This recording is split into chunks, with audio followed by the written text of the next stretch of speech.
Hello programmers. तो कैसे हैं आप सभी लोग। उम्मीद करता हूँ आप सभी लोग अच्छे होंगे, स्वस्थ होंगे और कुछ ना कुछ प्रोडक्टिव अपनी लाइफ में आप डे टू डे बेसिस पे कर रहे होंगे। तो स्वागत है आप सभी का अपने इस चैनल पे जिसका नाम है कोड टू डिप्लॉय। तो आज से शुरू होने जा रहा है एक बहुत ही अंडर एस्टिमेटेड लेकिन जो खुद में बहुत सारी प्रोग्रामिंग लैंग्वेजेस को समाये हुए है उस कॉन्सेप्ट की अनफोल्डिंग और एक लेमैन लैंग्वेज में इसकी स्टेप बाय स्टेप लर्निंग। और इस टॉपिक का नाम है oops, not this one. So what does this oops mean? This oops is called object oriented programming and modern world में मोस्टली प्रोग्रामिंग लैंग्वेजेस का बेस यही ऑब्जेक्ट ओरिएंटेड प्रोग्रामिंग यानी oops है। Now this is a disclaimer for you. या मुझे मालूम है कि आपको इसके बारे में पता होगा या आपने इसके बारे में सुना होगा या आप ये बोलेंगे कि ये भी कोई बताने वाला टॉपिक है, ये तो हमें पता है कि ऑब्जेक्ट ओरिएंटेड प्रोग्रामिंग क्या है। लेकिन मैं आपसे रिक्वेस्ट करता हूँ कि 5 मिनट आप फोकस जो कि इस वीडियो पे बने रहें। आप एक बार बस इसको सुनने की कोशिश करें, समझने की कोशिश करें कि क्या आप इस वीडियो से अच्छे से समझ सकते हैं, जान सकते हैं और उसको बेटर वे में किसी को भी कम्युनिकेट कर सकते हैं। तो इस वीडियो के जरिए हम ऑब्जेक्ट ओरिएंटेड प्रोग्रामिंग को अंडरस्टैंड करने की कोशिश करेंगे रियल वर्ल्ड एग्जाम्पल के साथ और समझने की कोशिश करेंगे कि हम किसी भी चीज़ को कैसे प्रोग्रामिंग लैंग्वेज में कन्वर्ट कर सकते हैं, या अगर ऑब्जेक्ट ओरिएंटेड प्रोग्रामिंग इतनी इम्पॉर्टेंट है तो ये इसका रीज़न क्या है, ये हम इस वीडियो में जानने की कोशिश करेंगे। तो आइए यार चलिए शुरू करते हैं वीडियो को अच्छे से बेटर अंडरस्टैंडिंग लेने के लिए।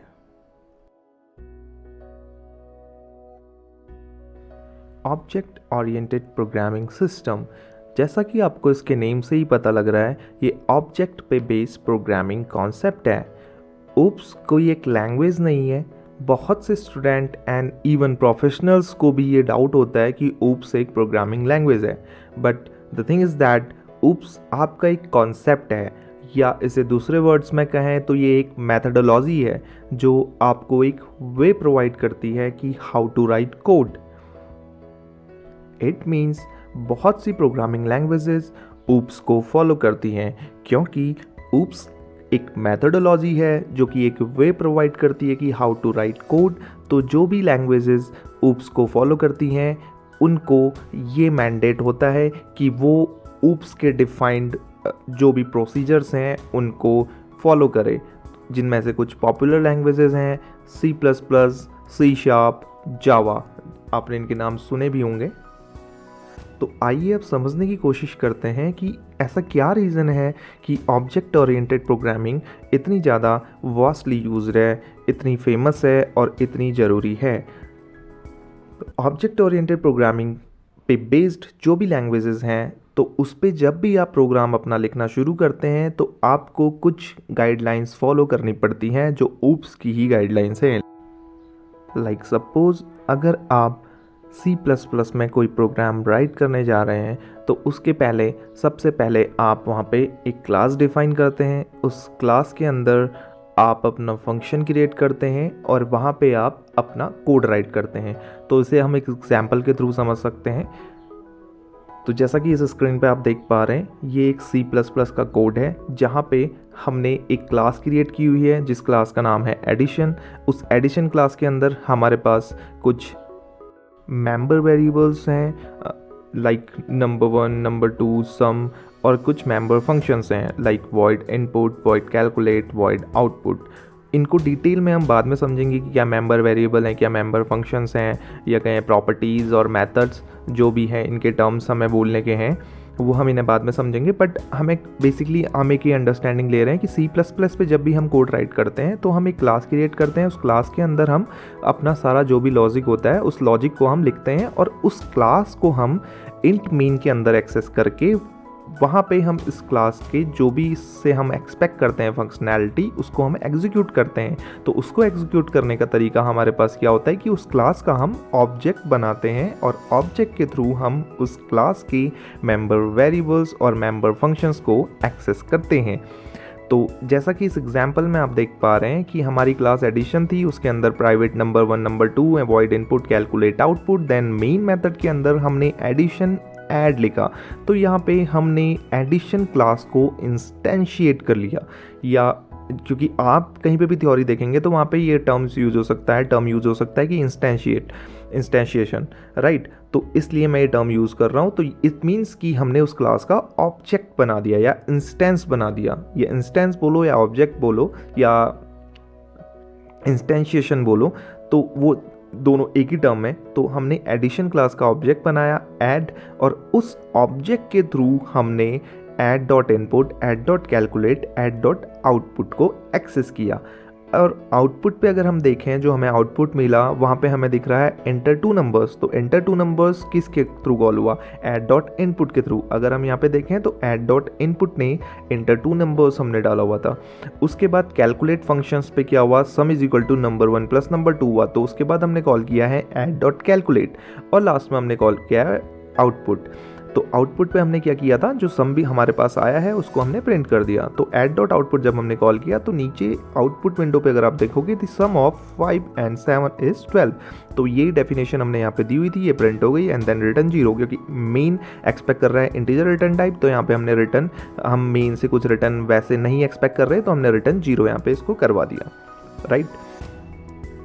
तो यहाँ पे एक सैम्पल C++ के प्रोग्राम को दिखाने का मेरा मोटिव यही था कि हम सबको पता तो होता है कि हमने ये प्रोग्राम कैसे राइट करना है और हमें इसको क्या सिंटैक्स हमने फॉलो करने, लेकिन बिहाइंड द सीन्स कि हम ऐसे राइट क्यों कर रहे हैं, उसका रीज़न ये है कि ऑब्जेक्ट ओरिएंटेड प्रोग्रामिंग को C++ फॉलो करता है, और ऑब्जेक्ट ओरिएंटेड प्रोग्रामिंग पे सारी चीज़ ऑब्जेक्ट और क्लास के बेसिस पे ही है, राइट। तो हमने क्लास क्रिएट की, ऑब्जेक्ट क्रिएट किया, और ऑब्जेक्ट के थ्रू सारी उसकी प्रॉपर्टीज़, उस क्लास के अंदर जो भी प्रॉपर्टीज़ हैं उसको हमने एक्सेस किया।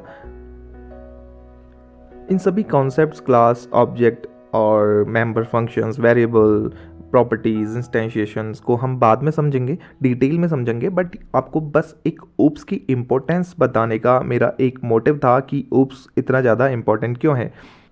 तो ये तो था एक एग्जाम्पल जो हम अपनी day to day programming life में हम अपने प्रोग्राम्स को क्रिएट करने के लिए, बेसिक प्रोग्राम्स क्रिएट करने के लिए हम प्रोग्राम यूज़ करते हैं ऊप्स को इनडायरेक्टली, राइट। अब हम जानते हैं कि रियल वर्ल्ड का एक्चुअल यूज़ केस क्या है ऑब्जेक्ट ओरिएंटेड प्रोग्रामिंग के थ्रू, कि रियल वर्ल्ड एप्लीकेशन को कन्वर्ट करने के लिए ऑब्जेक्ट ओरिएंटेड प्रोग्रामिंग हमें किस प्रकार से सहायता करती है। तो आइए ये जानने की कोशिश करते हैं।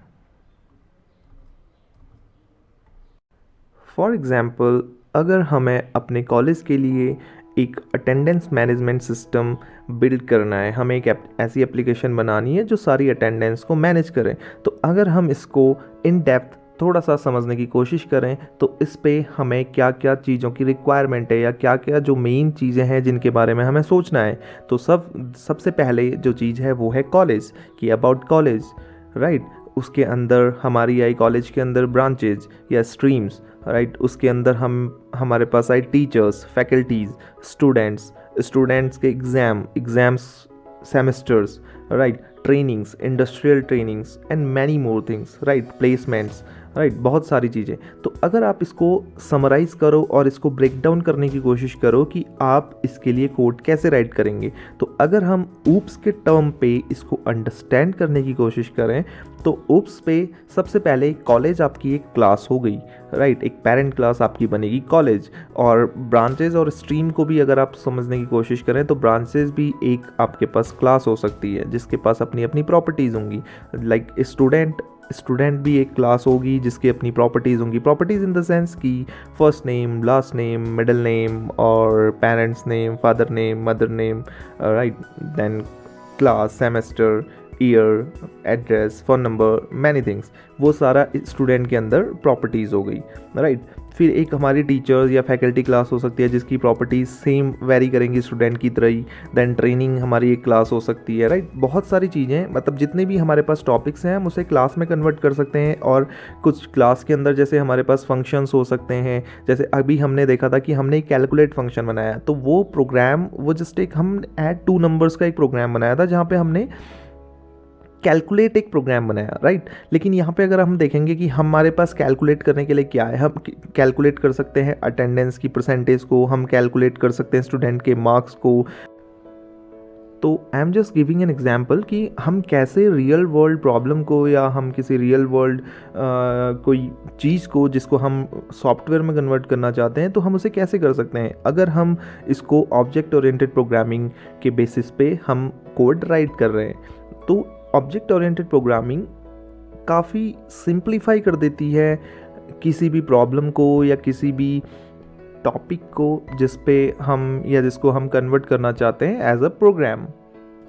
तो इसे हम एक जस्ट एन ओवरव्यू लेके समझ सकते हैं कि हमने जो भी अभी तक सुना या समझा कि हम कैसे ऑब्जेक्ट ओरिएंटेड प्रोग्रामिंग से अपनी लाइफ को या डेली डेवलपमेंट लाइफ को इजी बना सकते हैं अगर हम ऑब्जेक्ट ओरिएंटेड प्रोग्रामिंग फॉलो कर रहे हैं और इन लैंग्वेजेस पे अगर हम वर्क कर रहे हैं लाइक C#, जावा या C++ जो कि मेन लैंग्वेजेस हैं, राइट।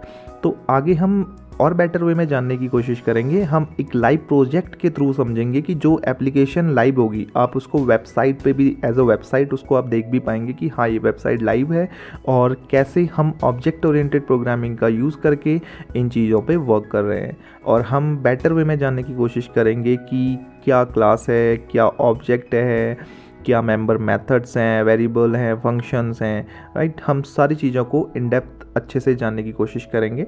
तो स्टे ट्यून्ड, बने रहें। और अगर आपको इस वीडियो से हेल्प मिली, आपको कुछ नया जानने को मिला, then please like this video and share with your friend. और अगर आप सोचते हैं कि यहाँ पे कुछ इम्प्रूवमेंट की ज़रूरत है और कुछ कंटेंट मैं और बेटर वे से रिप्रेजेंट कर सकता हूँ तो उसके लिए please comment us and let us know कि हम क्या चेंज इस पे कर सकते हैं। And don't forget to subscribe. So thank you for your valuable time. Thank you so much.